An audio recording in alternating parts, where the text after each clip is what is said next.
Hello बच्चों, चौहानी education channel में आपका स्वागत है। बच्चों, आज हम 8 गेट अभ्यास पुस्तिका कक्षा 6वीं विषय सामाजिक विज्ञान के अंतर्गत अध्याय 2 ग्लोब अक्षांश एवं देशांतर के प्रश्नोत्तरों को हल करेंगे। इससे पूर्व अगर आपके द्वारा चैनल को सब्सक्राइब नहीं किया गया है तो चैनल को सब्सक्राइब कर लें और बेल आइकन को प्रेस कर लें, जिससे कि वीडियो की नोटिफिकेशन आपको प्राप्त होती रहेगी। एवं वीडियो को लाइक एवं शेयर जरूर करें।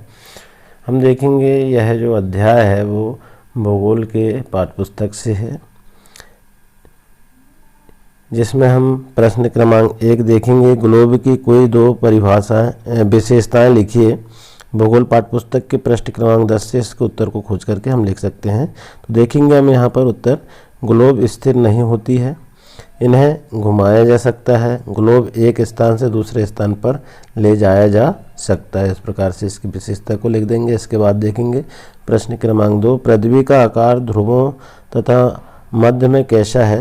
इसके लिए भी भूगोल पाठ्यपुस्तक के पृष्ठ क्रमांक 10 से उत्तर को खोज करके लिख सकते हैं।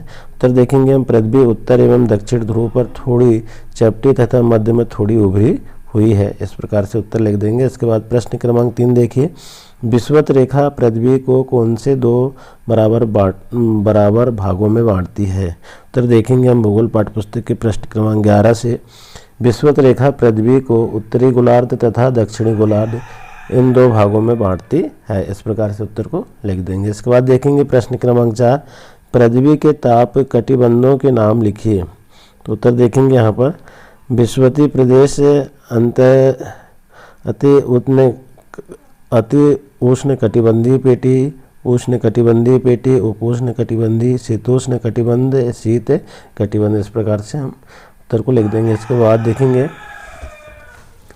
प्रश्न 5, ग्लोब पर खींचे गए समानांतर वृत्त क्या कहलाते हैं व इनकी संख्या कितनी है। तो हम देखेंगे यहाँ पर उत्तर, ग्लोब पर खींचे गए समानांतर वृत्त विषुवत वृत्त कहलाते हैं। विषुवत वृत्त की उत्तरी एवं दक्षिणी दिशा में 1 डिग्री के अंतराल से खींचे जाने पर 90 अंश अक्षांश वृत्त होते हैं। इस प्रकार से उत्तर को लिख देंगे। इसके बाद देखेंगे प्रश्न क्रमांक 6, ग्लोब का चित्र बनाकर निम्नांकित को दर्शाइए। क्या दर्शाना है। विषुवत रेखा, कर्क रेखा, मकर रेखा, उत्तरी ध्रुव और दक्षिणी ध्रुव। हम देखेंगे यहाँ पर ये ग्लोब है, यहाँ दो चित्र हमने बना रखे हैं। तो ये ग्लोब का पूरा चित्र है जिसमें पूरा दर्शाया गया है। यहाँ पर देखिए, आप जो पूछा गया था विषुवत रेखा और भूमध्य रेखा, कर्क रेखा, मकर रेखा। तो इस प्रकार से ये कर्क रेखा, उत्तरी ध्रुव और दक्षिणी ध्रुव, यहाँ पर पूरा विवरण दिया हुआ है। यहाँ पर विषुवत वृत्त देखिए, यहाँ पर देख रहा है आपको, ये विषुवत वृत्त है। बीचों बीच से ग्लोब के बीचों बीच से ये वृत्त गया हुआ है। और यहाँ मकर रेखा, कर्क रेखा, उत्तरी ध्रुव जिसको उत्तरी शीत कटिबंध भी कहते हैं और दक्षिणी शीत कटिबंध। इस प्रकार से इसे यहाँ पर हम कर्क रेखा 23.5 अंश की डिग्री में, यहाँ पर मकर रेखा 23.5 अंश, अंटार्कटिक वृत्त और अंटार्कटिक वृत्त यहाँ पर देखिए। आप इस क्षेत्र के माध्यम से भी देख सकते हैं। ये ग्लोब है, मान के चलिए उत्तरी ध्रुव और दक्षिणी ध्रुव ये ग्लोब है और इसमें ये स्थिति स्पष्ट है। मकर रेखा, भूमध्य रेखा, कर्क रेखा, किसकी भूमध्य रेखा जो है 0 अंश अक्षांश रेखा में है और कर्क रेखा 23.5 अंश अक्षांश रेखा है। मकर रेखा भी 23.5 अंश अक्षांश रेखा है। और इस प्रकार हम चित्र के माध्यम से समझ सकते हैं। इसके बाद देखेंगे प्रश्न 7, उष्ण कटिबंधीय 23.5 अंश उत्तरी अक्षांश से 23.5 अंश दक्षिणी अक्षांश के मध्य ही क्यों पाया जाता है। अब यहाँ हम देखेंगे इसके उत्तर को, जैसे हमने ग्लोब में देखा था, क्योंकि कर्क रेखा एवं मकर रेखा के बीच के सभी अक्षांशों पर सूर्य वर्ष में एक बार दोपहर में सिर के ठीक ऊपर होता है, इसलिए इस क्षेत्र में सबसे अधिक ऊष्मा प्राप्त होती है। इस प्रकार से इसके उत्तर को लिख देंगे। इसके बाद प्रश्न 8 देखिए, देशांतर रेखाओं की विशेषता लिखिए। देशांतर रेखाओं की विशेषता निम्न है। नंबर 1, ए अर्धवृत्त है, इनके बीच की दूरी ध्रुव की तरफ बढ़ने पर घटती है। एवं ध्रुवों पर शून्य हो जाती है। इस प्रकार से इसकी विशेषता है। नंबर 3, सभी देशांतर रेखाओं की लंबाई समान होती है। इस प्रकार से हम उत्तर को लिख देंगे। इसके बाद देखिए आप प्रश्न 9।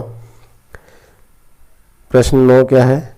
ग्लोब से किसी स्थान की स्थिति का पता कैसे लगाया जा सकता है?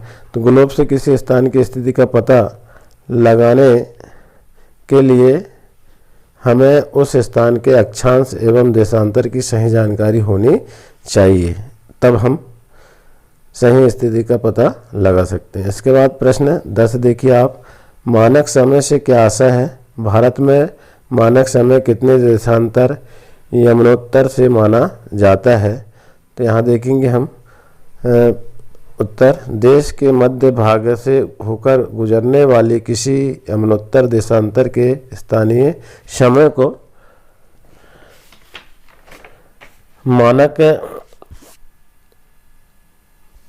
समय कहते हैं। भारत में 82.1/2 पूर्वी अक्षांश को मानक यमनोत्तर देशांतर माना गया है। हम इसको और अच्छे से समझने के लिए हम इस चित्र का, भारत का ये मानचित्र है, यहाँ से देखिए आप 82.1/2 अंश पूर्वी अक्षांश पर ये मानक रेखा जो है, भारत की मानक रेखा पूर्वी देशांतर को माना गया है। देशांतर खड़ी रेखा और अक्षांश आड़ी रेखा होती है। तो भारत की मानक रेखा है जो ग्रीनविच समय से 5 घंटा 30 मिनट आगे है। इस चित्र के माध्यम से हम इसको समझ सकते हैं। आशा है बच्चों आपको वीडियो पसंद आया होगा। इसी तरह आने वाले अध्याय को कंप्लीट करने के लिए चैनल में बने रहें। धन्यवाद।